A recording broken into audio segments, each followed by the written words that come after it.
Hi, welcome to Culture of Paint. In this episode, we're going to take a look back at what's caught our eye over the last couple of weeks in the miniatures painting world.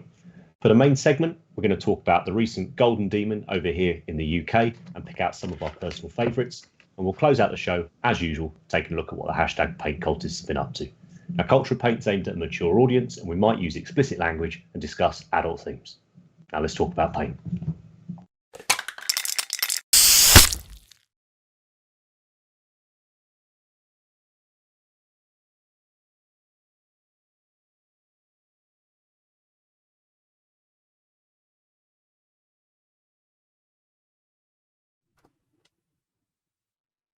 Okay, and we're back. And are we still rumbling? That's the question.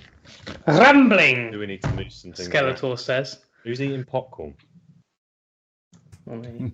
We're all right. Okay, we're all in. So, chat is in. That's all live. Lovely. Right. Hi, everyone. I'm Henry, and joining me, as usual, are Matt, Andy, and Rich. Hello, chaps. How are we doing? Hello. All right. Well, that was enthusiastic. Hey! Hi, guys. now, mate. Had a whole week off painting, getting the, I don't know, itch. Hey, getting ready to go again. Ready for another trophy. Too much building. I'm like, ugh, building. I know. It's going to be a few months mate. I feel attacked by Mike in the chat. I know why it was late. Andy's reading his book and Rich was getting a drink. That is exactly what I was doing, actually. Look would have it. Hey, I had my drink ready, pal. Super professional. Worth every penny, this podcast. So, let's crack on. Last few weeks, what we're doing for our picks, I think we said we're going to do for our picks, rather than what we've seen out and about, it was going to be a few of our sort of little faves that we saw at GD the last weekend. Am I right? I'm trying to remember. We talk about a lot of things. Yes. And obviously, I haven't got the slides ready, so I'm just going to wing it. Right. So, yeah, I'll tell you. What's up first, Matt? I had a look earlier. I think it's my one first, isn't it? Oh, yeah. Right. Is she up on screen? It is. So this is these are our favourites that didn't win for all of them, correct? Correct. Yeah, favourites that didn't make top three. Fantastic. So this one for me was one I kept going back to, and I like when I was walking around with other people, I was like, "Oh, you got to come and see this one. You got to come see this one." And to be fair, there were so many of them. Like, yeah, there was, and that's not just the volume was, and we'll talk about this a bit later. Not just the volume was high, but the volume of cool stuff was really high. And for me, things like this are what I get excited about with Golden Demon. Like, I mean, I'm bowled over by the work of the guys in Single, and some of the stuff they produce, absolutely. But this is the stuff that gets me going. It's the stuff I remember from when I was a kid. It's the dioramas, it's the jewels. And this one was just, I think I said it to Andy, I could picture the White Dwarf article about this one with all the little additional photos and all the little secret little, what do they call them, Easter eggs and things like that. Wow. Around it. I just think it's just great. And I don't know whether it made commended, actually. I'd be surprised if it didn't. But it was certainly, Pretty sure this did. Yeah. As we'll talk a bit about later, it was quite hard finding out what did make commended and what didn't and stuff. So, but every time I was able to, I would just stand there and chill out and look at this one for a little bit. It was commended. Was commended, excellent. But yeah, so just huge congrats to this person. But yeah, what do you think? What do you guys think of it? Love it. I think I'll let someone else go. It's just really screams old world fantasy. Like that would be in sort of the army book, and you'd have like a whole write-up about it, and it'd be great. It's proper Warhammer, right? It's giving very Mike McVeigh vibes. Exactly. All of that, just classic Warhammer goodness. Mm-hmm. It looks like it's out of a book, doesn't it? Yeah, it's great. So that was my pick. I've just seen Kane in the chat. Congratulations on picking up yours as well. It's very exciting. I knew I recognised the name, and this will be where I recognise it from. We'll also make sure we put everybody's accounts down in the descriptions as usual. Right. What's up next? Up next is my one. Yeah, I've been looking at this today, actually. I've been looking at the old, the greens of it. Fantastic. This was, yeah, I love this. I think, in fact, he actually did talk about Mike in one of his Instagram posts as sort of the inspiration between some parts of it. But yeah, and like when you look at it in the green and everything, it's just like that flawless conversion of that Mordheim sort of style rat catcher. It's amazing, So yeah. Yeah, big time.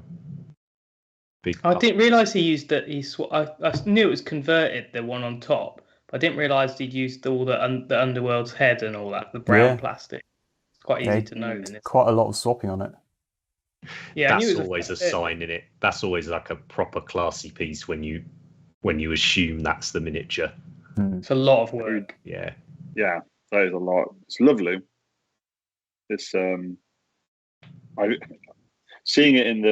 like the plain version before the paint is really good. I think you look at it and go, holy shit! No, there is a lot in there, isn't there? And then the paint job is top notch as well. Crisp. Old Hammer style, I think it's cool. Yeah, I like it. Yeah, it has got a lot of that. And again, there was so much stuff of that bonkers. Of that ilk, wasn't there? Like it was there was stuff people were pushing things, and they were being super creative, sort of outside that traditional GD sphere, sort of I don't want to call it heavy metal sphere because it's not heavy metal, is it? But it is that GD style, right? And there was loads of that, but then there was an awful lot of entries that were pure, this is how I paint and here's my creation kind of thing. And it's so good to see them, because I think quite a lot of those as well sometimes don't have the what's the succinct way of putting this? Certain models look as good, if not sometimes better, in a brilliant photograph. I think maybe it's the size of the piece sometimes, but certainly I always feel like a lot of the dioramas, a lot of the jewels, a lot of things like that look way better in person. And I don't know why that is. You need more sense of depth, because right when it's flat, like if you paint a single mini, it's easier to get that one plane and you can photograph it so it looks fantastic. But then if you've got things like the one we looked at before, which has got so much depth, even if your aperture's really narrow, you're not getting everything in, and it's how your eyes can focus compared to a camera, isn't it, Matt? Just like you can get that depth perception and it feels cooler. Well, at the end of the day, as we always say, it's a 3D medium. It should be seen in 3D, and then the more things that make it 3D, like things far away, then the more you need to see it in person. So I've been moaning about that in my latest Patreon video, actually. After reading all the comments saying stuff shouldn't win when people are looking at the photos online. Yeah. Well, quite. Someone said in the chat there, Tetra, you can imagine that as one of those black and white bits of artwork in an old Skaven or Empire Army book. It's got big old world vibes, hasn't it? Yep. Which was so rather good. fitting, given all the old world goodness we sort of were given at the weekend. So, what was everyone's favourite piece at the last GD? Heim does asking. If you're meaning the one a few months ago in the US, we did an episode like 3 episodes ago or whatever, I think, where we had a natter about it. So, if you're talking about the 35th anniversary one last year, we've also done an episode on that one. So, plenty. We love talking about Golden Demon. There's no two ways about it. So, we've probably had a natter. Right. So that was, whose pick was that one? That was mine. Matt's. Nice. Right. Who's up next? Couldn't resist. Oh, it's me. Nice. So I picked it. It was hard. There was so much stuff, like so much stuff. There was a few that I really liked, but I just something about this. The only way that I judged them Blue Space Marine. Well, yeah, it's a Space Marine for starters. It's 1,000 Suns, which I love. It's all right. It's perfectly fine. But it's the thing I kept going back to look at the most. Like, if you think about it, when we're at GD, we do, through filming it and just being there, whatever, you do laps. and you can just go around looking at a lot of stuff multiple times. Whereas this was the thing that I kind of paused at the most, or just kept going to look at the most. I think, just because it was really cool. Yeah, I love nearly picked this one, mate. Great choice. Yeah, I love seeing the idea of some of the really classic, especially because it's Space Marines with me, like Space Marine legions and chapters blown up because you have so much more extra little detail that you can't get in a regular size Space Marine model. And I think it just adds quite a little bit more of like narrative to it and a bit more of story to it. And the color palette is amazing, even though I sound just like Andy when I say that, so I don't know what the fuck's going on with that. But yeah, I just loved it. I thought it was great. Love the colors. It's bro. Basically, again, it's one of them.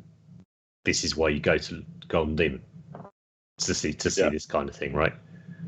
And it's just so. Oh man, the open category was so good. I think we're going to have a whole chat about it. We are, right? Pacific Ocean later on. Someone's asked in the chat, do we know how many entries there were? I know on Saturday morning, Sunday morning, sorry, because it was on a Monday in the end. And on the first day of entries, by close of play, I think there was 1,300 entries had gone in, and there was still over half a day for people to enter. So last I heard, there was just under 2,000, and there was 750 individual people. Right. So I heard there was 440k single. Yeah, it's crazy. Which is pretty mad. Can I just answer a question? Yeah, go for it, because they're all going to be coming in. We may as well, because it's just going to be a general natter, isn't it? This one, I think, a lot of it. Yeah. So, do you think there'll be a gold or a Slayer sword that isn't I was about to ask you that. in the heavy metal adjacent style? Yes, the last two Slayer swords. The Albert's wasn't heavy metal style. Maxime's, which was, could have got the sword, wasn't heavy metal style, and Chris Clayton's wasn't heavy metal style at all. So there you go. There we are. Answers that. Lots of people loving it. Yeah, it was so good, man. Like, we'll get to our thoughts on the actual event as a whole later, but it's going to become pretty clear that we thought GD was flipping great. And a large part of that was to see just the sheer amount of minis in those cabinets. Like, it was mad getting to the awards ceremony and seeing people going up on the stage commended, and I hadn't even seen their entries in the cabinets. Yeah. Amazing, absolutely amazing. Commended things were the hardest to see over the weekend, though. Because being photographed. I mean, the guys worked hard, didn't they? Getting the photos and getting judged. And we'll mention it now. We'll mention it at the end, and we'll link it and all the rest of it. They have started putting the commended entries, photos of them, up on the Warhammer community site, so you can go and see them, which is fab. They've done part 1, which presumably means there's going to be more parts. So well done everyone who shouted about that and asked them to do it. They've obviously listened, which is great. Did it first. Yeah, and I mean, it saved Matt doing it, so he was able to go out and enjoy his birthday. Got hammered. Had loads of flavoursome treats. So dip you have a pick for this one, Andy, or are we going 2 right? And you're going to love it. It's for you. It's based I on still can't find the slides, so I'm. I've put them in the chat for you, pal. No, I've done work, mate. Just get 404 link, but people don't scroll up. Scroll up in the chat. Look, it doesn't matter whether I can see the slides or not. Get them up. I'll see them in a minute. I'd have seen them by now already. Have a click on that one. Oh my goodness, beautiful, love it. So I picked this, and I love it regardless. But Henry and I said how you should do the Kroot is a vignette of a couple. This is exactly how I think the Kroot should be done. It's kind of why I wanted to do those Corvus Cabal, but I just think, like, sometimes you're like, well, I don't want to do a single Kroot. I don't want to do a whole squad. And a small vignette like this is awesome. It tells a little story. It's more than a single mini. Petting the little dog is amazing. I think the problem, and I'm sure he just wanted to do it anyway, but I think it'd be difficult to win with a piece like this. Was this in squad or diorama? Squad. I think, in squad. I mean, of course, it could win, but I think it's always going to be difficult, right? And it would probably struggle in diorama because it's small as well. So, Well, I don't know. What do you think about that? There was that unit, wasn't there, of 3 orc Blood Bowl thing, which took an award in AOS unit. That's that's right. And that was beautiful. And admittedly, when I saw that in the cabinets, I had exactly what you're saying there. I was like, that's beautiful. It's right up my street. I don't imagine it will place. And then it did, and it was, it was wonderful. But I did see another entry in squad, which was the whole of that crew kill team. And they were painted lovely, and they look fab. But I almost wonder if they're a bit too, I don't know if busy's the right word, or they're not necessarily the easiest miniatures to look at. I think the crew they're hard to show off, right? And they're just, there's a lot going on their silhouette crew. And when you saw them sort of as a big unit, I actually think this has more impact than the whole unit did. That's not to say the unit wasn't great and the paint job was great. It really was. But I mean, this is just, it's funny actually you mentioned your Corvus Cabal one. It's very, very similar vibe, isn't it? I just think it's such a nice, if you got a set that comes out, we often talk about scratching an itch, right? And it's like, you don't want to do a single, you don't want to do a kill team to play. So what do you do? And this is such a nice thing to own. I'd love to own this on the shelf, right? But yeah, it's the sort of thing that when something similar comes out, I would like to do little things like this. And I think for me, probably not to enter. But yeah, something like this could definitely win. But I guess the same as everything, it has to be immaculate and stuff like that. But I wonder if expanding it out to diorama, it's a tough size thing, right? A vignette for a Golden Demon, because it's like, does a diorama need to be this big elaborate thing? Does a squad need to be, again, like a big chunky squad? But the rules around squad have muddied that, haven't they? We've now. I always felt there was a little bit of muddying with Duel, and you guys always argued that Duel had a place and all this, and I was sort of like, I feel maybe Duel should just be in diorama, but whatever. The way squad is now, sort of, like, I think when you mentioned the Iron Warriors one, right? It was superb, but I really struggle to understand as a fan watching Golden Demon how Neil's Dark Angel gets moved because of that base being too ostentatious or whatever, and then the Iron Warriors one doesn't. Both the bases were awesome. Both the pieces were awesome. The problem is not with Neil or the person who did the Iron Warriors thing. I want to make that super clear. But it was confusing as a fan to watch and understand where that fit, especially as squad is now also basically a collection of miniatures. It doesn't necessarily have to be a squad as it is in the game, if that makes sense. But I will say that although you can do what you want, you'll still get judged on it. So actually, it's giving you more room for errors, because a few people have been like, what do you think of my squad? And I've been like, the base is awful because it's this big. And it's like, just because you can doesn't mean you go crazy with the base. You still got to be tasteful, kind of like this. So this base is not on a gaming base. It adds to the characters, but it's tight. So I think that it's cool they've let go of the rules, and then it's still, you can still, do something poorly, right? And I think that they'll judge it on those extra things. And I think if something doesn't feel like a squad, you are allowed to enter it, but they'll probably go, this doesn't feel like a squad, and then it won't place. And then if you go, well, you can do a massive diorama base, and they go, we don't like the base. So there's actually more room for errors, I think. And it's cool that there's creative freedom there, but I think it's still down to people to make it tasteful and keep it tight and stuff like that. And yeah, we're seeing a lot of squads on massive bases, but I think still keep them tight. Don't go too, paint the base well. If you're going to do that, you need to paint the base really good.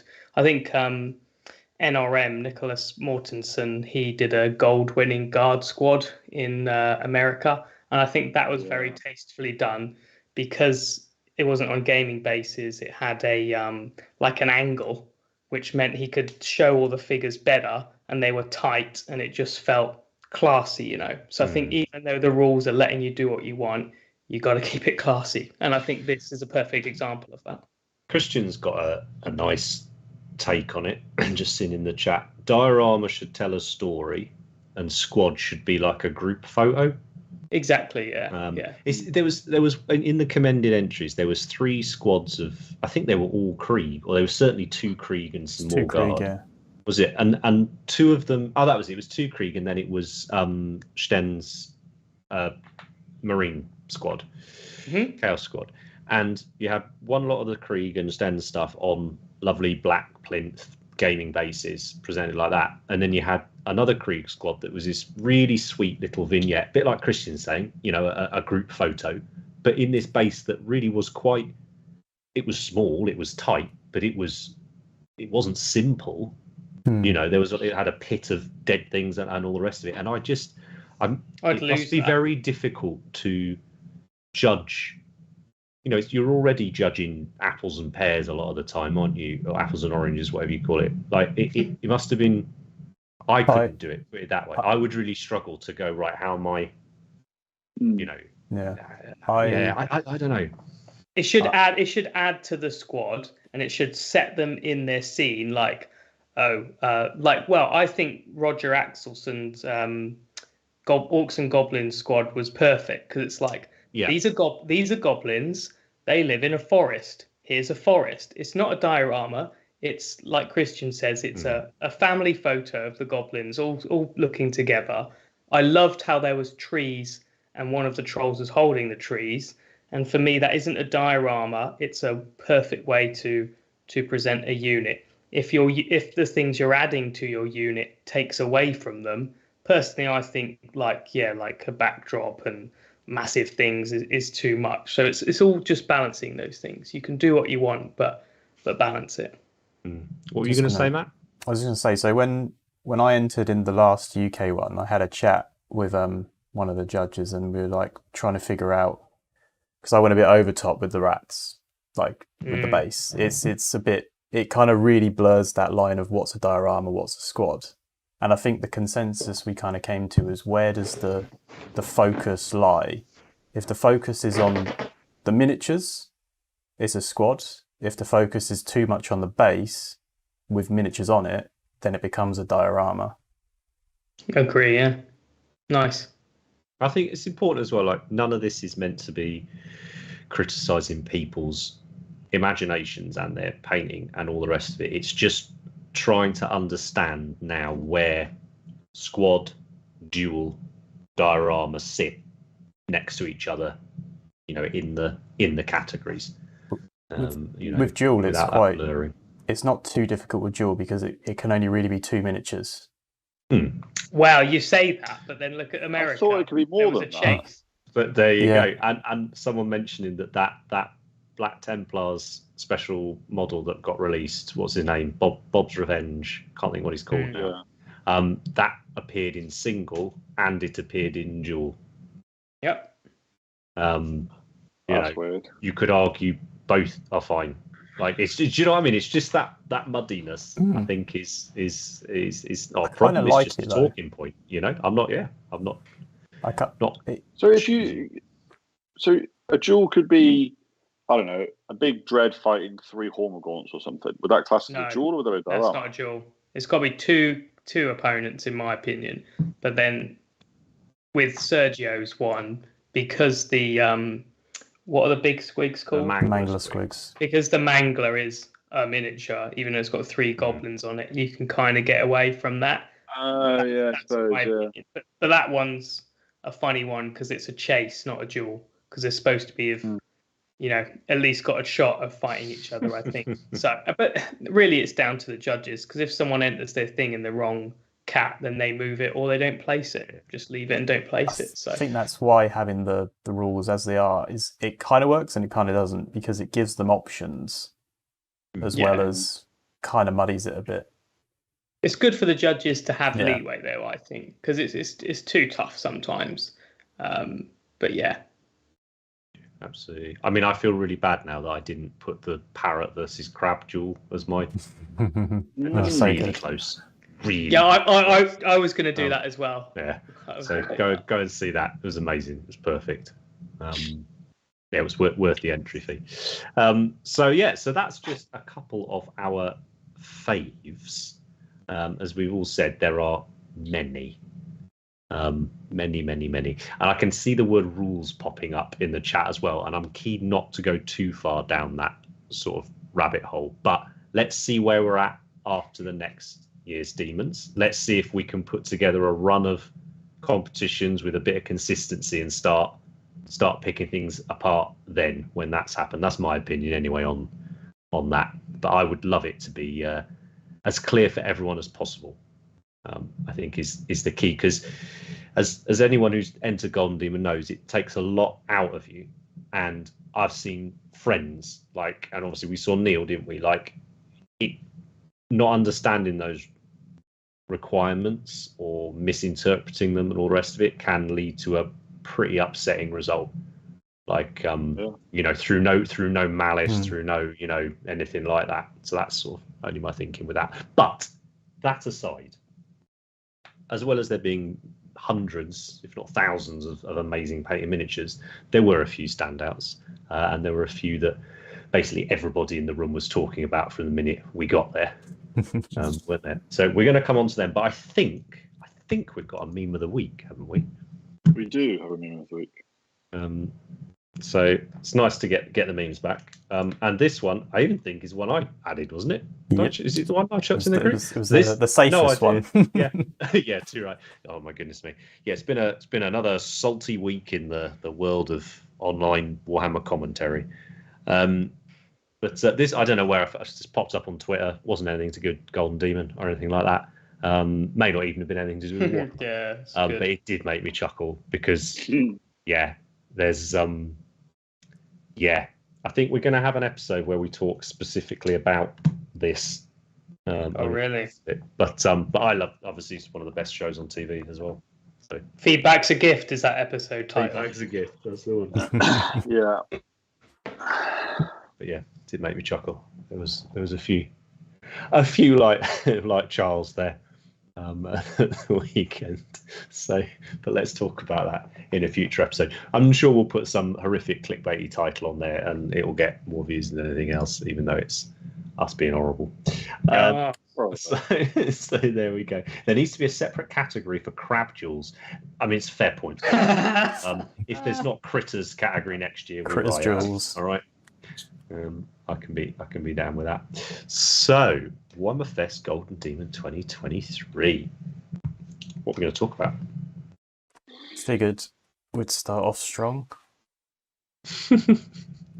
pretty damn strong, right? Speaking of sacrificing to get something done, if you haven't, we've got an interview with Albert, which we managed to get about, I don't know, half an hour after he won the sword, and I had no idea quite how much people were sacrificing to get some of these things. So if you haven't seen it, go and watch it. It's only about 10 minutes, and it's amazing, as is this piece. And Andy, you basically can stop looking at Warhammer on the internet now, right? This is completed Warhammer. Eldar plus elf kits painted by Albert. I mean, I'm going to paint something and everyone's going to say I've copied this. But you all know my favourite thing is Lumineth and Eldars and turquoise and purple and non-metallics, right? So, yeah, I will be doing some Lumineth something, so I can't wait for people saying I've copied this. But, yeah, it's me down to a T. It's really nice, actually, to get tons of inspiration because, there's stuff you think's cool, but it's very rare that something that aligns with you so much, right? So yeah, like Maxime's Nurgle is unbelievable. The painting, I couldn't believe it when I was looking at it, and I was learning just by holding it. But I don't like Nurgle, so Nurgle Space Marines, I'm like absolutely not. But yeah, this is a bit of me. So I didn't want to see it. He was kind of like, oh, I think I could show you a photo at one point, and I was like, nope, I want to see it on the day, and just be hit by the finished thing, right? Right. So rather than just sitting here gushing about it, which everyone's going to do, I thought we could take the opportunity. Andy, you are a very winning painter. You're right at the top of your game at the minute. You're very involved in the competitive painting scene, if you want to call it that. Rich and Matt, obviously, both of you guys big into it as well. But a lot of our friends and our peers were there at the weekend as well, which was, for me, easily the best part of the whole weekend. But when I walked in on Sunday morning, all I was hearing on the drive up when I got there, oh, it's over, the sword's over, it's between these two, it's done, right? What, as other than the fact that it's just fun to hype things and you know, be very black and white about stuff, what about this piece is immediately making you go, oh, this isn't just gold, this is just, like the fact it's won the category is a foregone conclusion, it's immediately a sword contender? What sort of things are you seeing on this that's making you say that? Shall I go? Go for it. Well, I think it's got instant wow factor, and what does that come from? Well, you know, every single part is rendered with a lot of contrast, and that's instantly eye-catching, right? You got dark shadows, lots of highlights, so it's that instant massive impact. And the technical side is, you know, borderline immaculate. He's done every single tiny bit as best as he can. It's really, really smooth. So you have that, you know, huge impact from having all these bright highlights and colors, but it's also coherent. So I guess you get a kind of smack around the face with all the highlights, but then when you study it, it's hard to find flaws, you know. So you got those things. And if you know Golden Demon, what they look for, what they like, you know, they do actually. This time we did see stuff win that wasn't immaculate. That's a bit to go talk about later. But in general, they do like stuff that's technically very well executed. So I think when you've got something that has such a visual impact like this and it's technically well done, you just know, right? It's very rare to see a miniature rendered to this high quality, I think. What about you, Matt, as someone who has probably looked at more Golden Demon entries than anyone I know, particularly photos of it? Like, again, you were banging the drum. It was this or Maxime. Like, again, what is it? What would you add to that? I mean, I just really echo most of what Andy said. Like, every single piece of this is done to the best of his ability. He's not half-assed any part of it. He's not gone, oh, I'm going to focus on this bit and then this bit will be a bit looser. Like, every part is equally as good as every other part. It's just, yeah, I don't know how he does it. I don't know how he can commit to just pushing through that barrier and just doing it. It's like, that's like a difficult part in itself. Is like committing to that mentally to actually want to do that. I think that's experience. And for me personally, as my journey goes on, I feel more becoming like that, because I don't personally have a desire to paint a lot of miniatures anymore. I want few that I'm happy with, and I would happily paint. If I wasn't doing videos for YouTube, I'd happily paint 3 miniatures in the next year. There's 3 I want to do, and that's it. And I'd happily spend 4 months on each, I think. But I'm going to do some videos, so I probably should do more than that. But I think, you know, when he won the Slayer Sword 17 years ago, so I just think you get to a point probably where, yeah, you don't desire to do a high volume. What's more important is having something this epic to someone like Albert, I think. Yeah. And like it's not immediately obvious, but like the amount of different kits that are in this one kit, he basically bought that entire box and made one model out of it. And an Eldar model. Just chuck that in as well. And an old Eldar Guardian. There we are.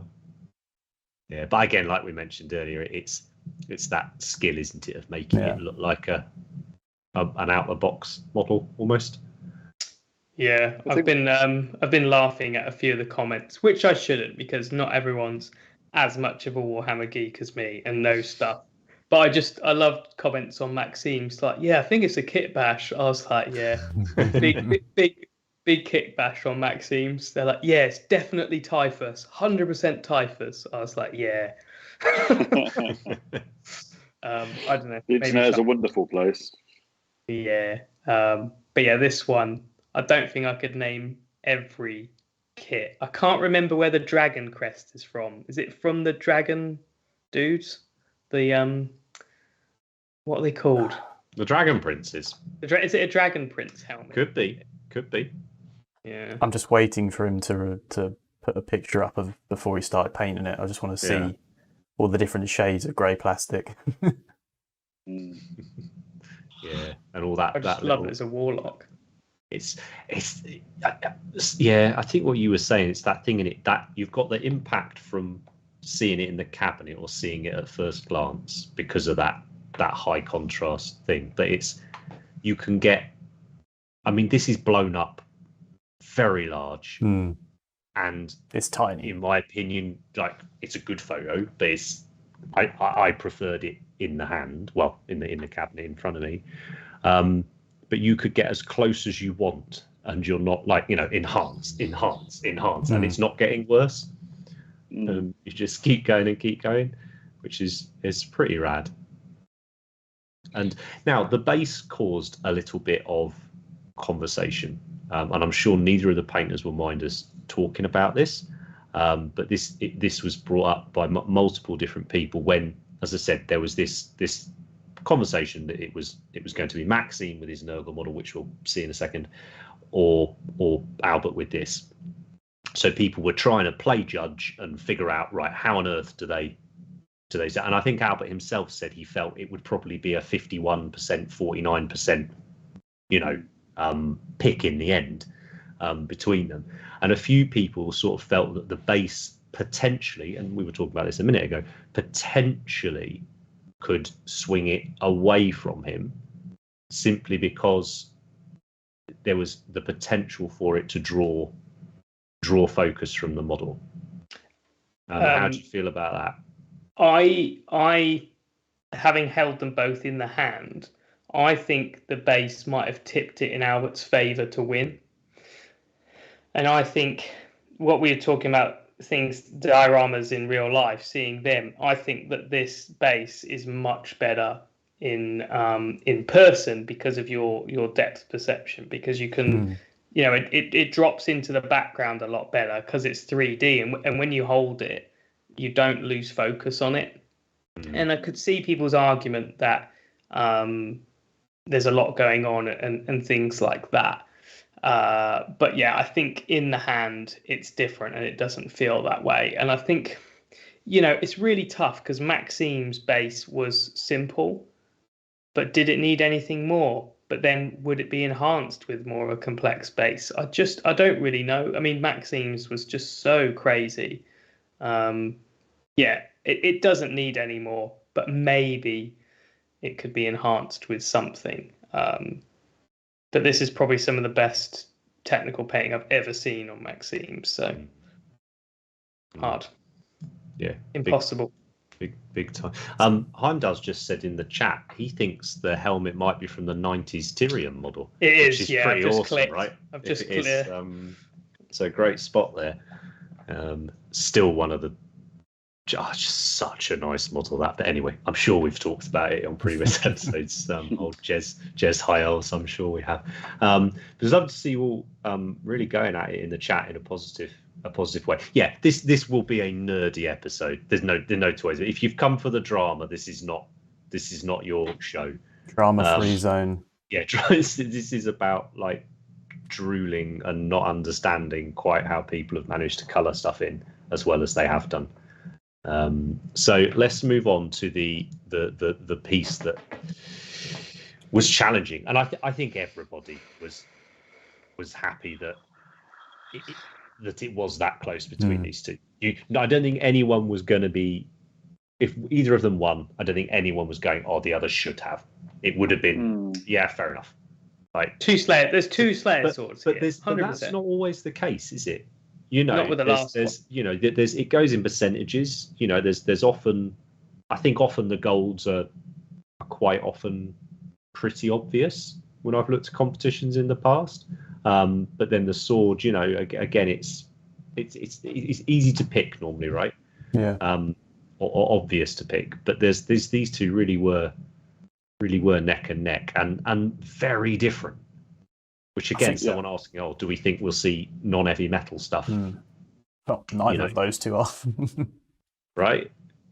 So this scratch built, sculpted, whatever you want to call it, created, dreamed up. There's the green. Just to prove it. Bloody hell. Entirely out of Karamak. Well, I'd eat that. It looks well tasty, doesn't it? And they I mean, just... So this is one thing I've asked you a lot this as well. So I don't know if anyone knows in the chat about this. The head, is it a thing for Nurgle? Because it's obviously it looks a lot like David Soper's head from that Predator tank, and it's got a little bit of Gothmog about it, I think, as well. Some of the from Lord of the Rings.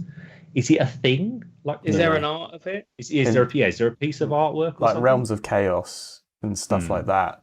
They all kind of had that weird looking face and similar styles in that face in the Nurgle. Well, when we interview Maxime, we'll ask him all about it. Yes, true. Yeah, very true, very true. Yeah, prepared to see this model a lot in the future. God, man, the pressure, just the painting well enough anyway, but the pressure, like on a one-off piece, you know, that you've made. It's just, I think, especially at this point, imagine like the hour count at this point and then going, right, he did 400, he said. Unreal. Can you imagine, like, every now and then you get a spray can that just fucking goes sideways on you, or like a varnish that goes misty, or just imagine all that. I will never do a one-off. I'm telling you this. I'm never doing it. You painted a print once, didn't you, and hated it? Like, yeah. You can't do a one-off. You strip everything you paint about 6 times before you. Did I strip the Necron? You break it within the first week as well. I'm doing 3 in a row, no stripping, thanks. You're just too strong, mate. You break your miniatures, you break your trophies. I think Maxime, though, he's at such a level now where like that kind of nervousness doesn't even come into it. It doesn't faze him. Like it's nothing. He'll just paint it and do an amazing job. As you do. As you do. He's just the best. This is arguably my favourite model I've ever seen ever. You were talking, like, if we look at if we think back to the elf, Andy, you were saying, you know, the colour palette and the contrast and all the rest of it. This feels a lot more limited when it comes to colour and whatnot too, right? But deliberately so, yeah. So where's the impact coming from this? So let's pretend you don't know it's been hand sculpted, that you just think it's a great kit bash. Because let's be fair, the Nurgle, the Plague Marine range has some, if you like Nurgle models anyway, has some absolute bangers in it anyway, right? Payable. What about this is putting it, because it's very different in every way. Like in the minute, you couldn't get more different, really. Big ugly pig Nurgle lad versus pretty elf. It's the dichotomy of me and Andy. Different colours, you know. It's just different styles. What's making you go, no, I think this one's got the sword? Detail. Honestly, the detail is silly. Every millimeter is basically freehand. It's like everything's textured, but nothing ruins the overall view. So when you look from it from afar, it's not simple is the wrong word, but it looks like, you know, fairly regularly rendered. You got a bit of yellow, and when you hold it, every millimeter of that yellow is textured, and it's immaculate. There's no lumps, there's no bumps. It's smooth, it's sharp, it feels real. And just that bit where you've got the teeth going into the top of the thigh, and it blends from that flesh into the yellow. Yeah, the back's insane. But yeah, every millimeter has been done with care and detail. And it's like it's like a big thing shrunk down. More, and it's a level of detail that I think is very rare to see. And if you look at like the shiny Marines of 10 years ago, where the armor would be rendered with one blend, and it was really impressive because you got a lot of contrast in a tight space. But yeah, it's just every millimeter of it is detailed, and I've not seen a figure that detailed, to be honest, ever. No, I've never picked up a model that size before, looked at it, and thought that it's the neatest thing I think I've ever seen.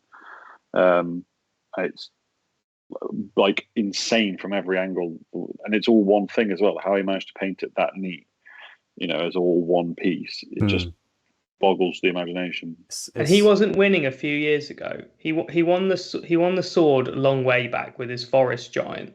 But I remember when he came back and he painted a Guilliman, and for me it was some of the best non-metallic metal gold I'd ever seen, and it was a level above everyone else. And you could, when he posted a picture of his wet palette of painting gold, you're like, well, you can tell this guy's an art teacher, because how he played with color and things in gold was a level I didn't understand. It was much better than any non-metallics I could do, but it didn't win. And I think he basically took the feedback and because they were like, it probably wasn't clean enough for Golden Demon or whatever, just to make a long conversation short. And I think he's gone, all right, so I've got to be a bit cleaner. And he's just done what he can do. And his understanding and knowledge is incredible because he does teach art. And he's just taken that and got it super technical as well. And it's true metallic metal, which is cool. Yeah, it's cool. Very cool. You've got your Slayer sword winner in the chat at the minute. So just answering some of those questions, giving us the knowledge bombs. Yeah. So and it's been confirmed. It definitely is Tyrion, the dragony bit. I like it even more. It's just how many more boxes do you want to tick? It's got a bit of old high elf in. So there we go. Yeah. So quite a special demon from a fan's point of view, I think, for me. See, again, because the sword was no one knew, and it's been a long time. I think certainly since I've got back into it, it's been quite a long time since that I think has happened. Like a lot of the other years, like there's been a few contenders, but really everyone's been like, yeah, do you know what? That is the one.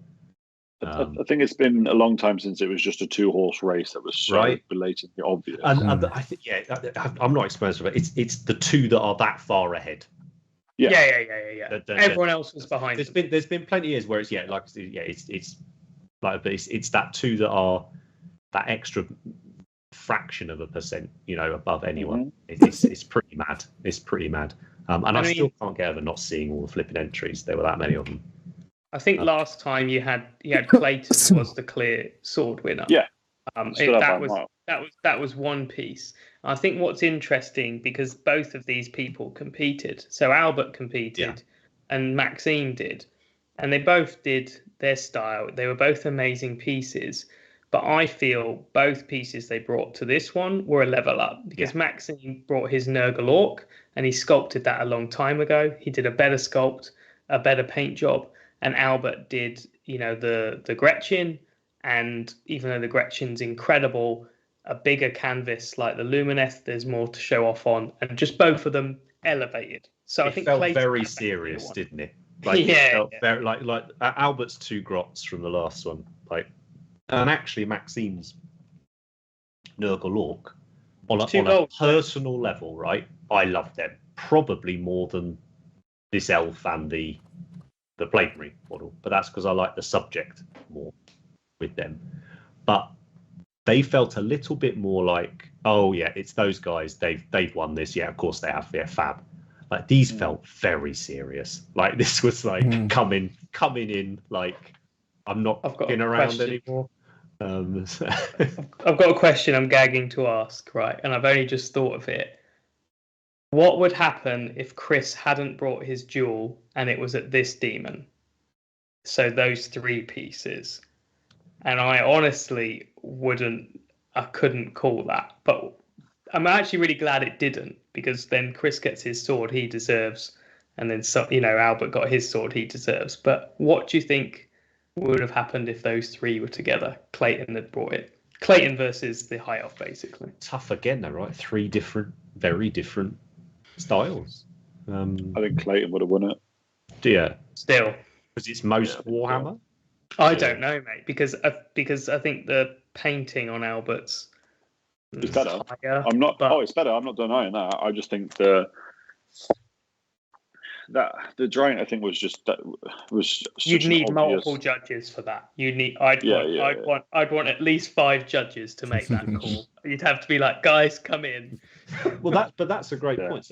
Tua's just saying in the chat, he's saying these two are ahead of the rest of the people going there, but aren't they also two of the people that have been competing for the longest? And that's fair. But I think we see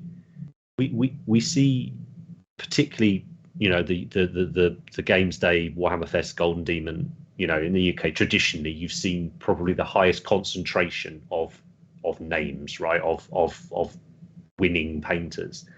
Like the last years in the autumn, there was a ton of phenomenal painters there, and there was a ton of absolutely wonderful models. But these two just had that very serious, like it's no more fucking around, right? It feels like the bar's been raised now. The bar for gold is very high now.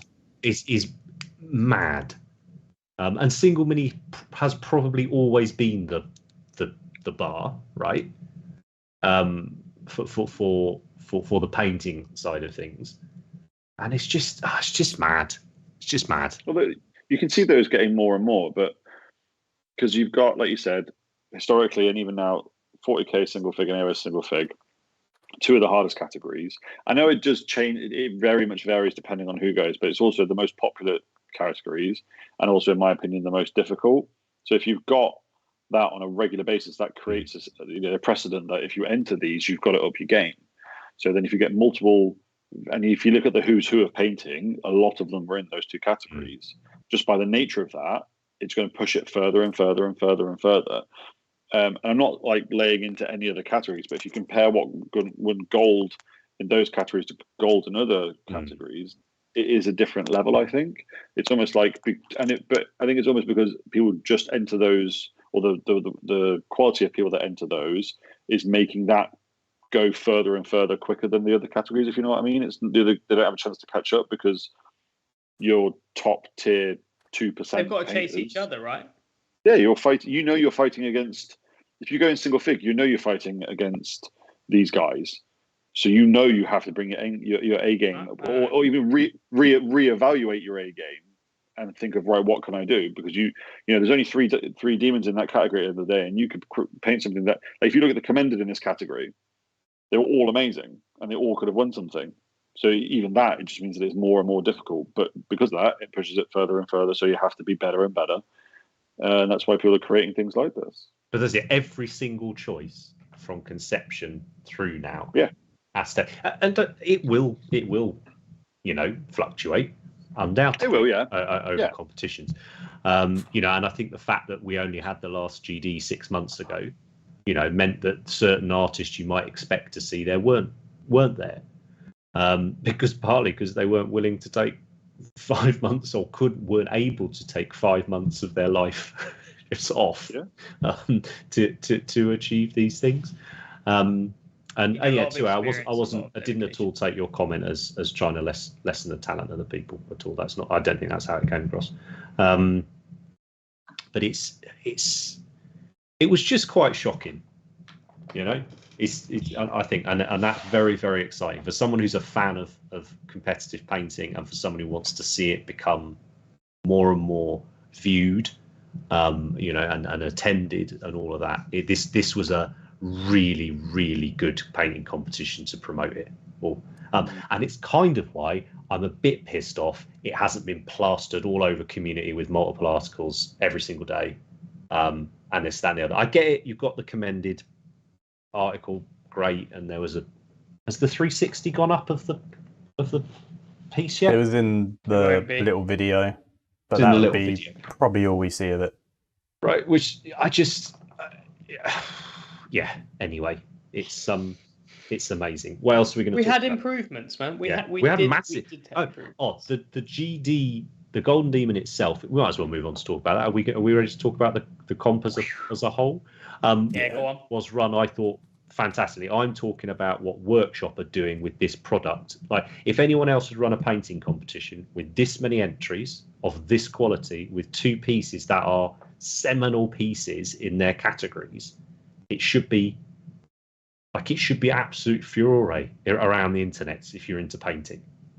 I think, and that's where I want it to get to. It's a good thing. Like, it's absolutely it's a good thing. Should there be another step between Pin, Commended, and Demon? Nah, there's enough steps in there at the minute.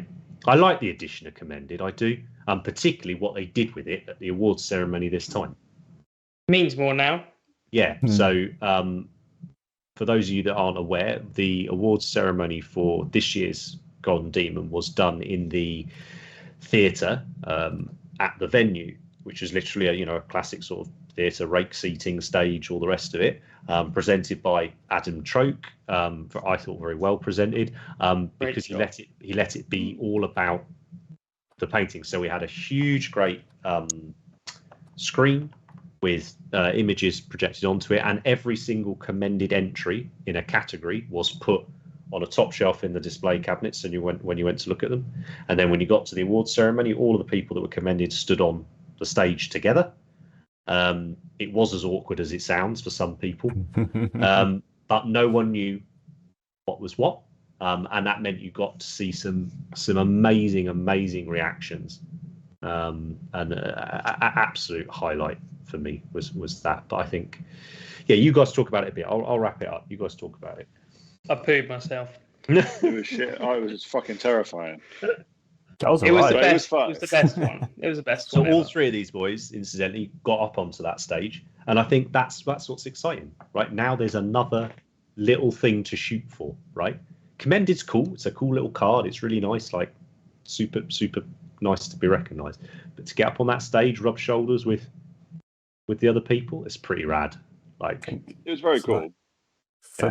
For me, I was just happy to even be on the stage with what was in Sigmar Squad. Like, you had Rich Gray, you had Raxhammer, Roger Axelson, who won with his Trolls and Goblins and stuff like that. I was just happy to be there. Like, it was, absolutely. As soon as bronze was announced, I just turned to Rich and I just went, "Well, at least I'm in good company." It's when they brought. Oh, sorry, Rich, go on. No, go on. No, you, mate. We both did that when bronze went, I think, Rich. Yeah. It was terrifying. I like the way that they sprung it on us, though, as in we were sat there going, right, we can hide down here, so if things go absolutely sideways, it's all good.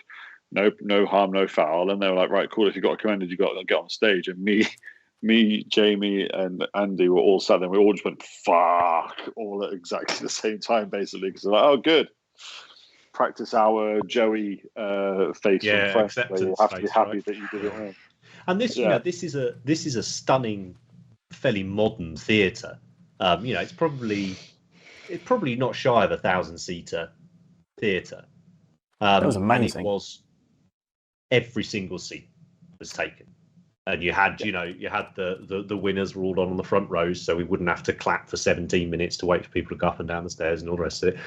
Great logistics. I wanted to do the walk of shame. I wanted to be like, right. And there were a few people who were literally walking off the stage, not even getting to their seat, turning around and walking back up onto the stage to go up for the next category, which was hilarious. And again, should be celebrated. But you had pockets in the crowd of people's friends, that had stayed to watch the ceremony because they were really proud of their mates, and I'm getting to sit there watching these 3 going up and our other ones of our friends going up on the stage, and it was just the best feeling, the best community vibe you can imagine, and just a lot of admiration in the room. Everybody was getting claps. It was hilarious. You had the little groups, the Spaniards in particular, giving it all of this.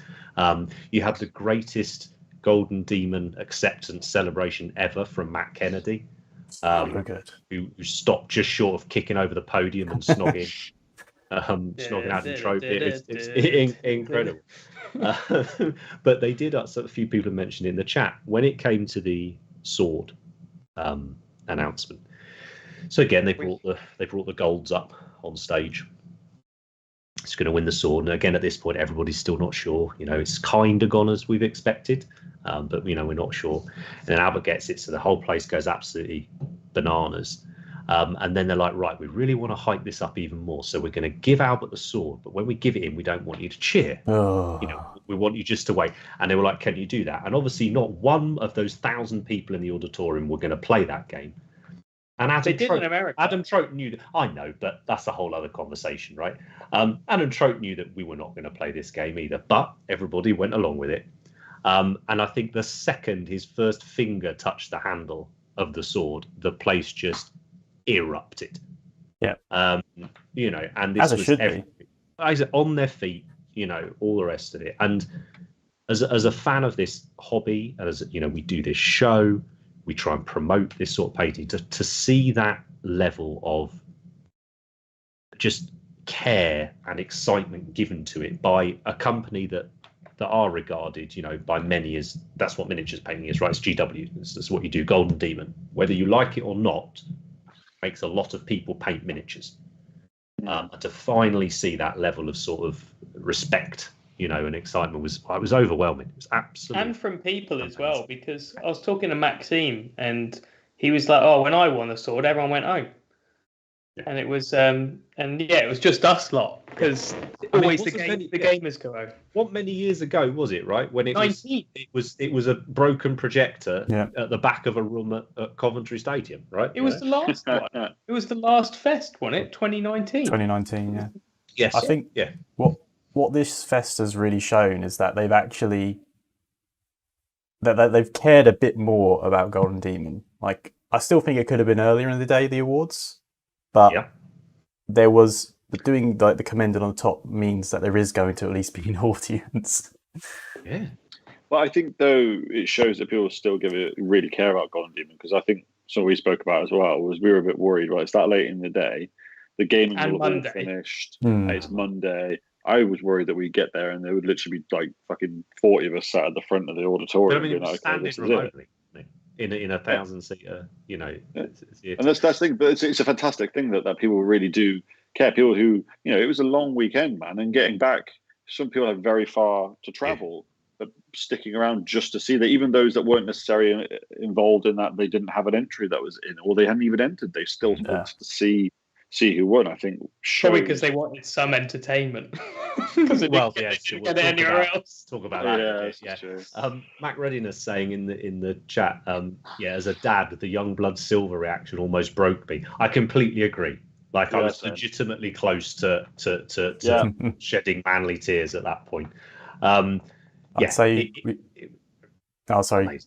No, go on. No, I was going to say, I'd say the only thing with the Youngbloods, I perhaps wouldn't have got all the Youngblood commended onto the stage.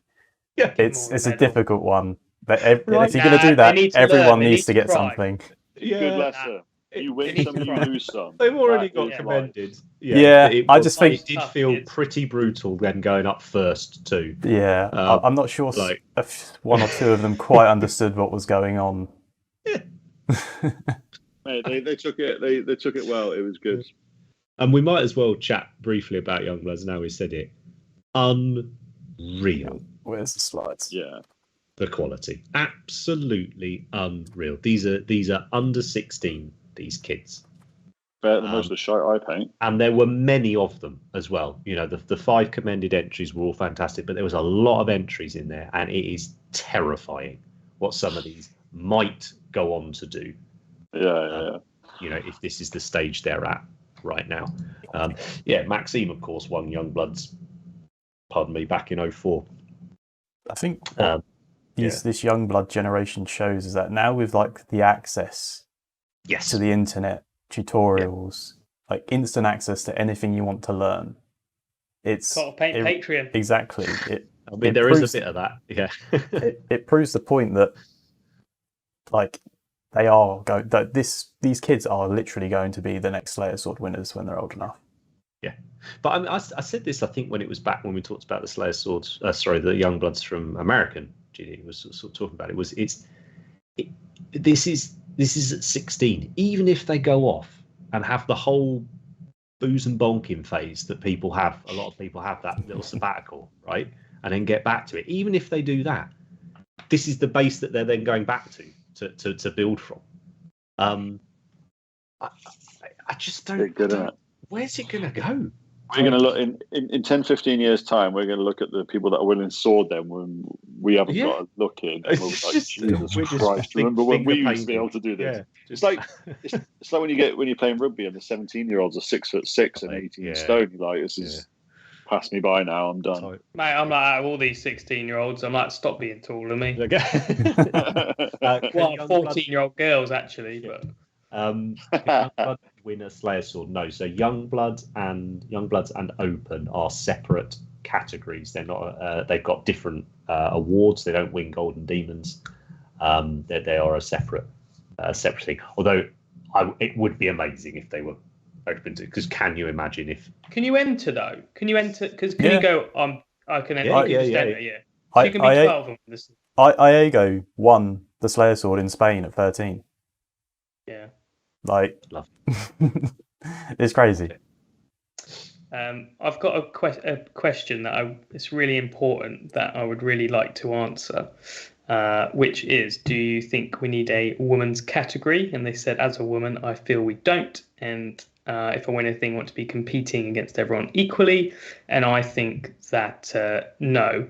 But I wanted to talk about it because I have seen people talk about this in some videos. And people saying, "Oh, no women won this time," but they also said, "I don't think a woman." And that's what I wanted to say is some of the best pieces of all time are by women. Victoria Lamb, absolutely legendary pieces. Some of the first OSL. I think my favourite Lord of the Rings piece ever is by Anna. That's incredible. And yeah, there's a lot of women that have won and done some amazing stuff. Just this time, they didn't. Has anyone else got any thoughts on that? I think there doesn't need to be, basically. Yeah, I agree. I think it's it's something that we all, it's a fair contest. It's just on your ability to paint, and you get that ability to paint from putting in the time and the effort and getting better and progressing. I think.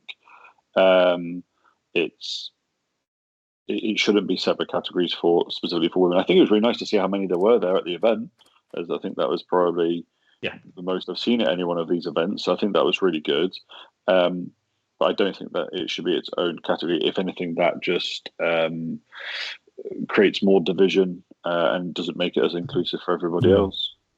Victoria Lamb won a Slayer Sword, right? Won a few. Yeah. I think that this particular one, it just came down to sheer numbers. Like, there was just, it's like we're a niche hobby and a niche, and Golden Demon's a niche within the niche. Mm-hmm. So I'd say that perhaps this one, probably there was just a lot less women that potentially entered. And, with nearly 1,000 people entering, statistics were just, what they are. But they just. But there's a history of a lot of amazing ones that have won. This time they didn't. But I think I saw some videos where they just got their facts wrong. I don't think a woman's ever won, and it's like, come on, this is how little you know about. Almost as if they're making a video just to get a reaction. Just a bit of a. So the next thing we want to talk about with the actual event itself, if we're happy, we happy we covered awards. Yeah. It was the best one. It was, and I think every person agrees that was there, that he spoke to, and hopefully that is now, even if the venue changes, hopefully that is, they've seen the value in that. I would say the only thing with the awards is that they were set up to stream it, but they didn't. Yeah, it should have been streamed. Yeah, and I don't know what their reasoning could possibly have been to not. Yeah. So to the best of our knowledge, and we are privileged to know a little bit more about the goings on at various companies and all the rest of it. But there are many different departments involved in Games Workshop in the public facing side of Games Workshop as we see it. So Warhammer Fest wasn't run by one team; it was many teams, and I think it's really important to recognise that certain teams and certain individuals within these teams do outstanding jobs, and they want it just as much as we want these sorts of things. And I think I completely agree with you, Matt. They managed to stream the cosplay, didn't they? Am I right? Or certainly it was going to be streamed. So that managed to get streamed. It did seem very foolish sat in that theatre why that wasn't going out on a channel that they already have, on a Twitch channel and all the rest of it, right? Very, very peculiar not to stream it. But yeah, hopefully if it's not a theatre, it'll still be cool wherever we end up next year. So what did you think of the venue itself? Great. I loved it. It's called Manchester Central, so it's an old railway station that's now an events space. It's essentially an enormous, great hangar, very, very cool, some sort of industrial revolution architectural, that kind of thing, with separate rooms off to the side, which included a theatre, which is where they did where they did the reveals and fuck all else. And then big food court and bits and bobs like that. Smack in the middle of Manchester. Happy? Very happy. Preferred it when it was on. It was too great. far away, but the venue was great. Venue was great, just not on a bank holiday. The weekend again, please. Yeah. I tell you, before we do start talking about our feedback on it as an event, is there anything else we want to talk about as Demon to do the winners and all the rest of it? There's still some content from us to come. It just hasn't been signed off yet, so we can't release it. Again, our experience and interviews, got tons of interviews with various painters and hobbyists from the event, and that will all be coming out over the next, we hope, week. But it all depends when it gets signed off. But was there anything else you wanted to say about Demon in particular? Don't think so. No, just very well run. The judges worked their asses off getting through. Yeah. One of the issues we had was we wanted to do our cabinet walk around like we did at the last one. So we were there after hours on the Sunday night. We were allowed to be in there till about 10. So we were trying to get the footage and get everything done. And I think they had just got through 40k single. Yeah. They had all the other categories still to go with the commended entries. So we just weren't able. The commended entries didn't exist at that point for us to talk about and see. So we managed to beg, borrow, and all the rest of it, and they let us back in again at 7 a.m. So we were there, bright-eyed, ready to go, and still we weren't able to get all of them. And the guys that say the judges were there when we left at 10, and they'd been in there for a while when we got there at 7. So there was an awful lot of care put into that competition, making sure everything got its time. And I think that's a huge effort from that team, guys and girls that did that. So yeah, big thanks to them. Absolutely. Right. Come on then. Quickly, just want to talk about the Open. Oh yeah, sure. Yeah. Yeah. Well, I think the Open's pretty crazy at the moment, but a lot of chat has been about, basically, is there a buy-in to Open? Do you need to commission something to be able to enter? And the people that won this time are the exact same people that won last time, in a different order, with Darren, Tom, and David. And I think it's a tough one because you can win at the moment with something you've commissioned. And I think that, being honest, it will be hard to win unless you did get something commissioned. I wouldn't touch that category unless I had some mega sculpt, right? And that is basically a £2,000 buy-in to get a sculpt. Or you're like Tom in the chat and you can just do it yourself. Yeah, but that's that's the whole thing I'm talking about. That's cool. There's a level of entry. If you can do that, then you should, and that's always been the case with can't remember the name off the top of my head, but you know the not Mike McVeigh, Mike Anderson. Not Mike Anderson. The High Elf, the best piece ever. Martin Foote. Martin Foote, yeah, and that was super cool when Martin was doing that. So there's always been tradition of like staff sculpting big pieces, and that's what the open category should be. But should they crack down on the rule of you've got to do everything yourself? And I don't know, because I wouldn't want to stop creativity and getting to see amazing pieces, but at the same time, it seems a shame you have to get a commission to enter it. I just wondered what your thoughts were. I mean, you can go into the event pack, and it does say I, my own, yourself, your, but that's open to interpretation. Is it though, or is that pretty? Yeah, but is that just a painting? Like, yeah. Because if you're taking that literally, that means you can't enter a Games Workshop model because they've sculpted it. So you can't be that. I think, yeah. I think having like a line in there which says like any additional converting, sculpting has to be done by yourself. That might clear up a bit. I know there isn't an answer to this that you necessarily want to give, but why would you make that if you had to? Why would you make the argument that it shouldn't be allowed if it is a commissioned piece? All right. So, Alejandro is the sculptor of David's piece, Thibaut's piece. He's amazing. We work with him a lot. And I know he's not available because I said, can I have a miniature? And he said he's too busy. So I can't compete in open category because he's booked.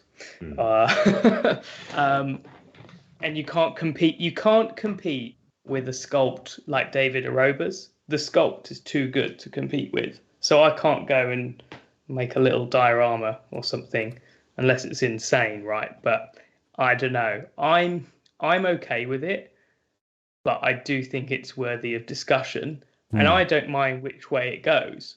I'm staying clear.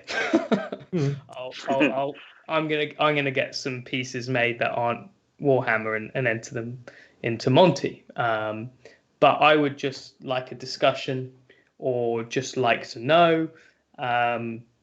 Because I think it must be tough on the staff where it's the only category they can enter. And it's the time investments that's the big thing, right? Because if you've got to sculpt, you got to spend, I don't know how long, to say you've got to spend 100 hours on the sculpt.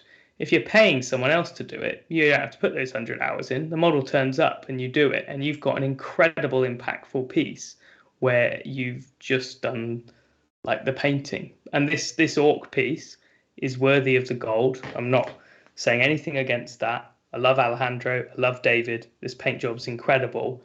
But the sculpt affects the judging so much, and David didn't have to do that, right? Tom's just said in the chat he's happy he'll sculpt us something for the next one. So there you go. That's now on the internet and is therefore legally binding and entirely factual. I think, Tom makes the point as well that Darren is proving that you can just win with out of the box minis with sculpting a base, right? CAD. So, but if we go back to bases, and this is probably an entire episode as well, so I don't know whether we should even go into this discussion now. Let's make it another episode, because I do think there's lots to talk about. And I could draw a line under it and say that I think there needs to be a little bit of clarification, only because it's changed so much with 3D printing. So because that's changed, it's changed the nature of the open category, and all they need to do is go, you can commission sculpts, and then it's fine, and they can, we can leave these three to it, and Alejandro wins. I just think maybe a little bit of a clarification would be cool. That's all I'm saying. But I kind of don't want it to stop, because it's cool to see these pieces. We we want to continue to great see insane pieces like David's and Darren's, and Tom's insane bust, like with his orcs. But it just needs clarification.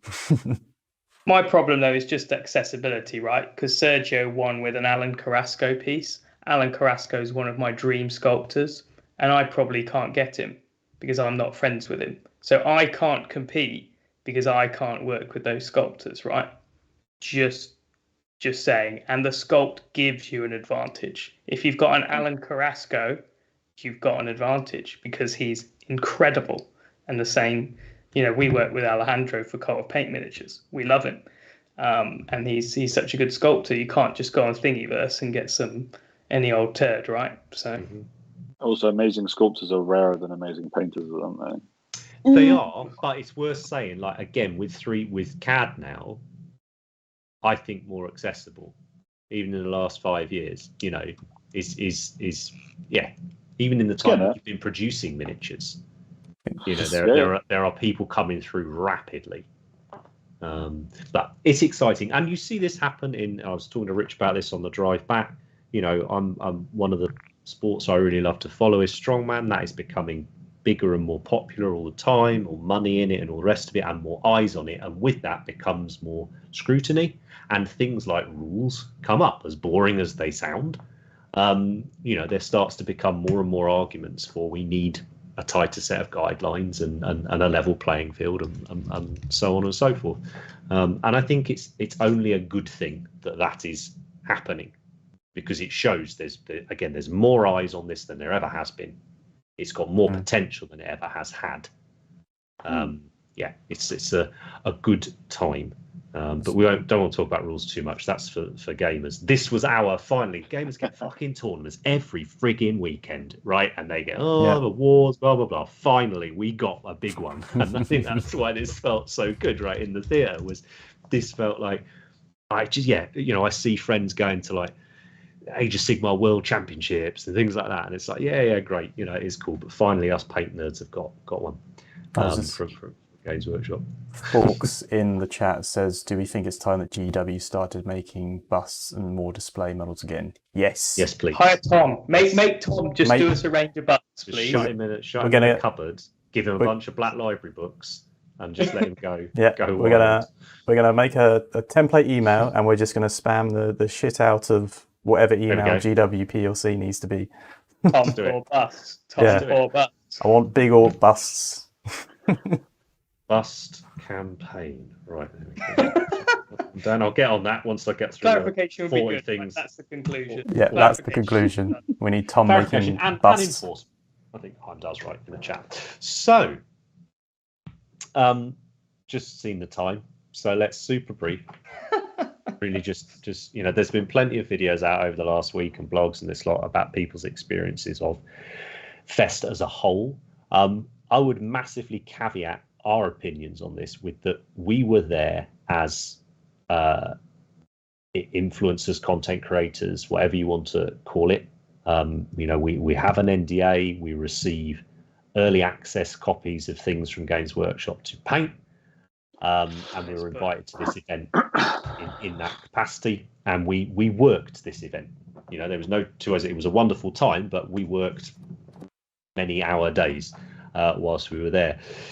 So it was very busy for us. There was a lot for us to do. There was a lot of people for us to talk to and things to do. And that is not the experience that, for instance, some of my friends had going as punters. And I'm sure some of your guys' mates as well. So we've tried to sort of think what we as punters would like to have seen more of, to make it all feel as awesome as the awards of Golden Demon felt, and this is what we came up with. So I think the biggest one for me, because I've been thinking about this since we've been talking about it and prepping for the episode and everything. I was thinking back to the ones back in the day that we had at the Rico, where we had, or even, I know it's not the same event, but it was a similar thing, like the Horace Heresy Weekenders and stuff like that. When we had the studio stuff there, it felt like they were it was like a sneak behind the curtain, if you know what I mean. it was a little glimpse into the thoughts. And you mean when you had the studio staff, the heavy metal staff, the artists at desks that you could go and talk to? Yeah. And you know, these people have been creating content that you consume and that you love for, you know, nigh on 20 years for some people, maybe even more for others. And it was an opportunity for you to actually talk to that individual, tell them that you really enjoyed their work, thank them for it, and maybe get a little bit of detail on one of your favorite characters or a bit of your favorite artwork. And it, in my opinion, it added a real, like, there was a soul to it, and it made this. And Games Workshop is getting bigger and bigger and bigger and bigger, and you don't want to see, in my opinion, the companies that had a real soul to them kind of become these soulless big companies. And I think Warhammer Fest was a way for them to kind of link back to individuals who really got off on that level of interaction with the people that they admire. And not having that, the event was great and I loved it. And like you said, we were very busy, but it felt a bit clinical. It felt a bit soulless in that you didn't get that interaction with the individuals that you wanted to talk to about whatever it was. It could be even remember, like last one, there was people in the rooms with the big like the screens that they were like creating art just as they sat there, and like they were taking pictures of like dreadnoughts and putting them in these amazing battle scenes, and like just watching them do that, I was like, oh my god, that's how they do that. Just little things like that. It really adds to the personality of it all, and like it was a real stark difference from 2019 Fest to this Fest, with just like it felt less personable, not having like the people that create all your stuff to talk to. Well, that was kind of for me anyway. But it can't be when it grows, right? So I think the problem is, in my opinion, the company gets bigger, therefore there's more risk to staff, therefore they have to scale back the staff's involvement, right? So you got the event's grown, it's bigger, but you can't be as flexible because you're such a bigger company. So we all know that having all the staff, that'd be amazing, and that's got to be difficult for the company. So if they can't risk some of the staff, the other option is, they can. It is difficult. They can get people like us to do demos. Is the thing. Yeah, I would counter what you're saying. I think what you said then, Andy, the key word there is scale it back, not just stop. Yeah. So for whatever reason, we don't now get interactions with individual staff members right from the studios, but it's not been replaced with anything. Now I get what you're saying. Having them just there at the desk that anyone can come up and talk to and do this, that, and the other. Okay, maybe that's not viable anymore. But you had an enormous theatre that was utilised for all of an hour each day with some reveals. Exactly. Could you not have had panels all day? You've got guys now like Adam Trout, like Eddie Eccles, that are becoming slicker because they've had more experience with their media, training and all the rest of it, who I'm sure would do a fantastic job chairing those panels so they can control, what's happening. But it was just nothing. It was just. I agree with that. Like, go more Comic-Con, because if you think about it, at Comic-Con, if you've got Guardians of the Galaxy there or the DC guys, not everyone gets to ask Henry Cavill. No.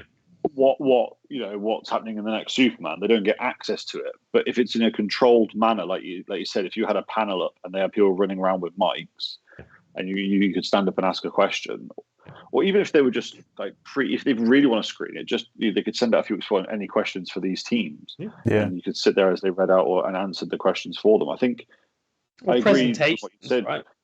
Yeah, I agree with what you said, Drew. I think there are so many points of failure. If you have, 40 people, 50 people from various different studios all sat there just having a chinwag with somebody, and someone just lets slip that there's, I don't know, a brand new plastic Primark. Full grid, Yeah, plastic fulgrim. And they go, oh shit. Or, they used to have the folders with the artwork in it, and they flip and there's plastic fulgrim, and you're like, oh shit.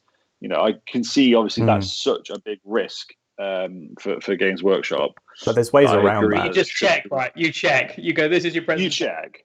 And it hasn't got the Emperor in it. Because if you go to Comic-Con and you ask a stupid question, the PR people instantly go, we're not answering that. And that's fine. I think there needs to be something like that. Exactly. Scale back. It's not going to be what it used to be. but it seems a real shame that there wasn't. So I'll jump in with my biggest one that I would want to see more of than the next one, and that's miniatures. Considering this was Games Workshop, a miniatures company, in my opinion, make the best plastic, fantasy sci-fi miniatures there are. I love the background, love everything. I love the miniatures unashamedly.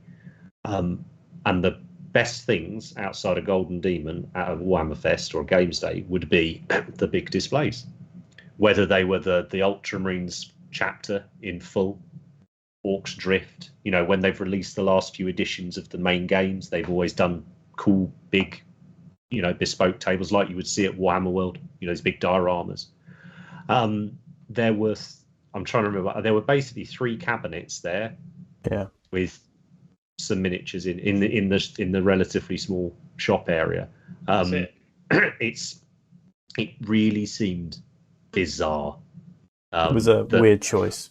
I thought it would just be and again, we kind of knew about the whole access to staff thing because there's been a few smaller events since 2019 and that hasn't existed. But that was a real shock to me that there wasn't. I honestly don't feel that if you hadn't been explicitly told by people, I don't think I'd have known that there was a new edition of 40k coming.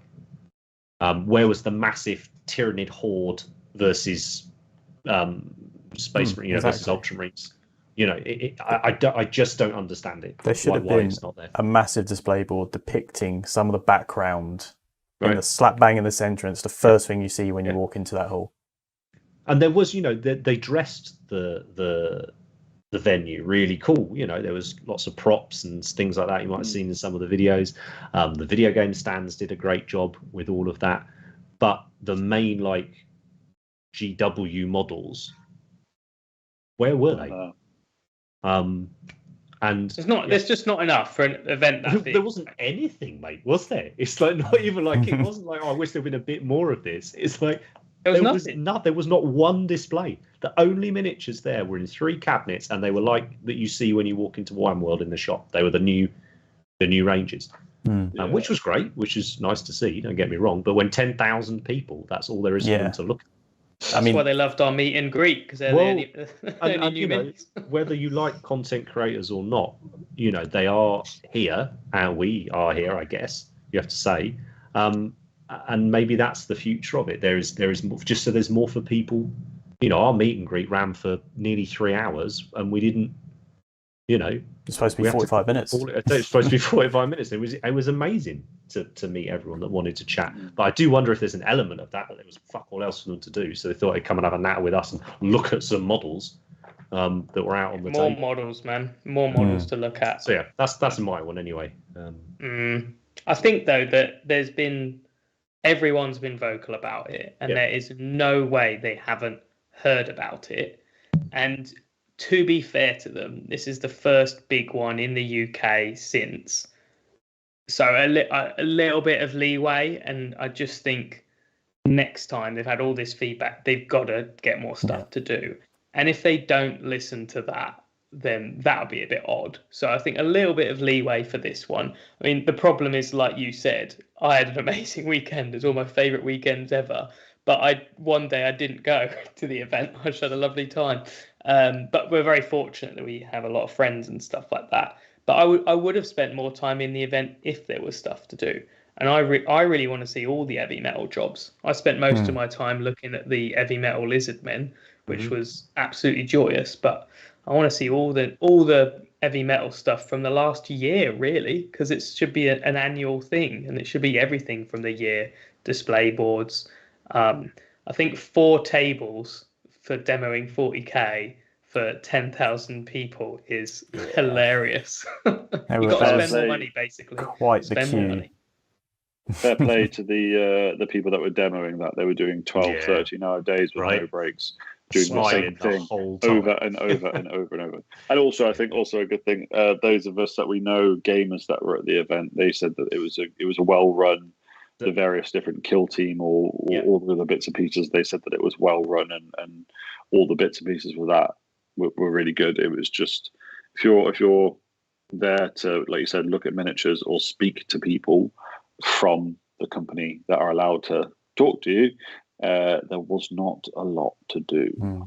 I think So it's hopefully- also a shame in the fact, because when I was speaking to a few of them that were just sort of there in their civilian capacity, Yeah.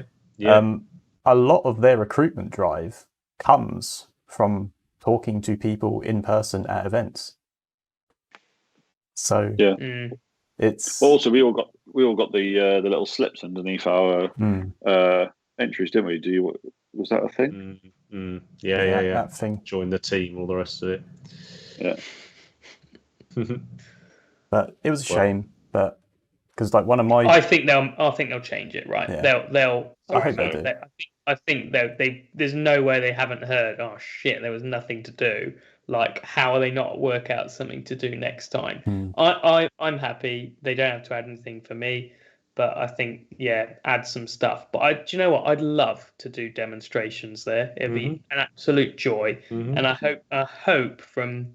They let us do a little meet and greet and even had our stand up, and that was brilliant. I was so grateful for that, and hopefully that not going drastically wrong and we didn't say anything bad. It's so cool to do a demo, wouldn't it? It'd be unreal to do a demo. You love it. Yeah. So we will hopefully see, won't we? But we're already running longer than most episodes, and I thought this was going to be a short one. No. But just before we wrap all that up, our experience was very, very different, I think, to most people's. And without being cheesy and corny and all the rest of it, this was really our first time out in the wild as a four since we've been doing, Cult Paint's more than just 4 people, but the 4 of us since we've been doing the podcast and all the rest of it. And to constantly be having people coming up and just saying hello, we like listening to the podcast, we like watching the channel, all the rest of it. It was incredible. It's absolutely incredible. So thank you all very, very much. It was an event very much of the people. Yeah, we had a right buzz, and it felt like this idea of Cult of Paint being not about one person, it's getting there. So and that's down to you lot. So yeah, let's just keep making noise, see what happens. Right. Speaking of making noise, and also making other things happen, there's a tiny bit of admin I want to get to just before we do the Paint Cultists. Have we got a slide for it, Matt? Is that all right? Yeah. Coming up. So obviously we're in 3rd season now, a Culture of Paint. It's fab. We're thoroughly enjoying it. All the rest of it. That's my Crute Hound, if you can hear that noise back there. I've been merrily trumping away during recording, just having a scratch. So great timing. So we are going to shift Culture of Paint to its own channel on YouTube. The live show now will continue to go out on this channel live. You'll get all the notifications will be as normal, and all the social media will stay exactly, just the cult account will stay exactly the same. But we're going to give Culture of Paint its own little channel, so a bit of space to breathe. We will upload the videos of the live stream, so you'll lose the chat, but you'll get the videos. We'll sort out the podcast element of it. A lot of people ask, or can you do it as a sound, sound only thing? Audio only thing. We'll sort that out. But there's also lots of other things we'd like to do for Culture of Paint around basically stuff that isn't a miniatures tutorial. This is where we will be putting that type of stuff in the future. Interviews, visits, all that sort of thing. So just be aware of it. Go and have a look, give it a follow. But I say the main show is going to stay live on here as it normally is, and all the announcements will stay as normal on social media. So, Paint Cultists, nearly 23,000 now. Tags. If you fancy following a tag on Instagram, expose you to different styles of miniatures, different styles of painting, bang this one in. There's an awful lot on there for you to look at. I just grab a few each episode for us to have a quick look at, just that have caught my eye. I think I've done 5 for this one. 5 this time. Well, we'll really try and remember I've done 5. So what's up first on this one? There's some good stories as well. There's no particular story around this one other than it tickles my pickle massively. This is I love this account. It's just, lovely. Crazy. This is when I'm reading the books, looking at the artwork. It's kind of got that vibe. There's tons of cool stuff. I love this miniature as well, actually. I've completely forgotten about it. It came out years ago. But the moon face, it's just so cool. Yeah. It's crazy. I forgot that model even existed. Yeah, me too, right? Because it's like a character that's on a disc normally and all the rest of it, and it's just the moon head. Oh, love it. And again, I said this account, I really, really love their take on painting Warhammer miniatures. And now I've got Obscure in my head, which, if you've ever heard, have a quite amusing bass tone. And I've just got that in my head going. There we go. There you go. Any Obscure bands will know what I'm on about. Something weird and gribbly to start, and now I can't remember what else there is. More gribblies. Yeah, there was a theme. People have been doing really well posting their like greens of stuff, and then the painted version. And yeah, just again the plinth being just a bare bit of wood, it coming out of the plinth, the focus being ostensibly a bit of scenery. Yes, lovely, lovely, lovely. This is it. These miniatures painting now, right? Bring on the pairs. This is what we're looking at. So yeah, I don't really know what it's a take on. Is it a green man? I don't know. It's like a spirit forest person creature. Just a cool bit of sculpting and a super cool bit of painting. Radagast in 1,000 years. There we go. Yeah, just bet it was a fun project, man. God, I mean, look at all them different mushrooms. Yeah, very cool. Anything forest is a win. Yeah, that's right. But again, I like the. Don't get me wrong. I love your Black Tower bases. Don't get me wrong. But it's cool seeing different takes. So what's up next? So speaking of forests. Oh yeah. And I've completely forgotten, other than it being cool, the reason I picked this one. I think it was their friend did this drawing, maybe. Oh, that's cool.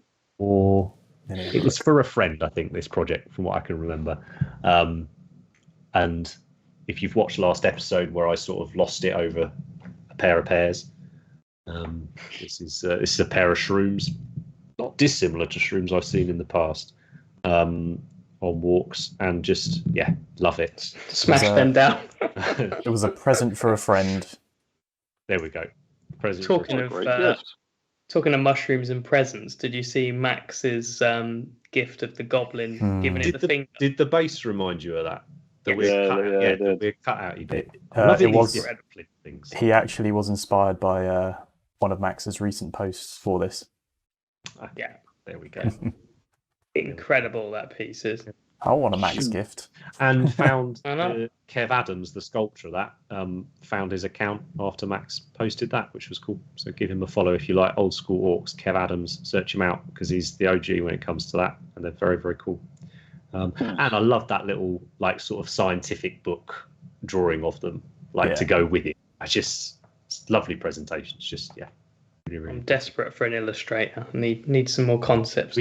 We need some illustrators, actually. So someone said I should shout that out on the show, and you just reminded me. Yeah, we're looking for some artists at the minute. So if that's your jam and you fancy working with us, drop us an email. Draw me a skeleton. What's that? What's that next, Matt? This is just cool, right? This was. Oh yeah, Dr. Manhattan. Just really liked this. I like the dots for the highlights. Makes him look a bit wet. But he has that like ethereally glowing skin in the movie. This is the only thing ever, Watchmen, where I've actually read a book before the films come out. I think it's the only time. So I could be like, oh, it's not as good as the book. And I'm like, oh, that does feel great, because I feel so superior because I read the book first now. I'm glad you got it off your chest, mate. There we go. I'm not going to lie. When Matt said it looks like it from the movie, I was like, what about the graphic novel? What about the graphic novel, guys?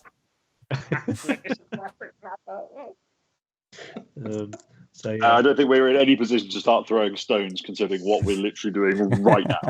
Nah, bruv, we are cool lads. Oh, yeah. I don't know what the sculpt is, whether it's a one-off or whether it's a 3D print of something, or whether it's a human, though, right? For a company. Yeah, but I'm just saying, like, it's not. I really like this size of sculpt of bust. Is it an academic? Is this what you'd call this? We had this conversation before, didn't we? I really like this super tight bust. It's an academic bust from O'Gara Miniatures. There we go. Thanks, Matt. You're the best. Knowledge bombs. So there we go.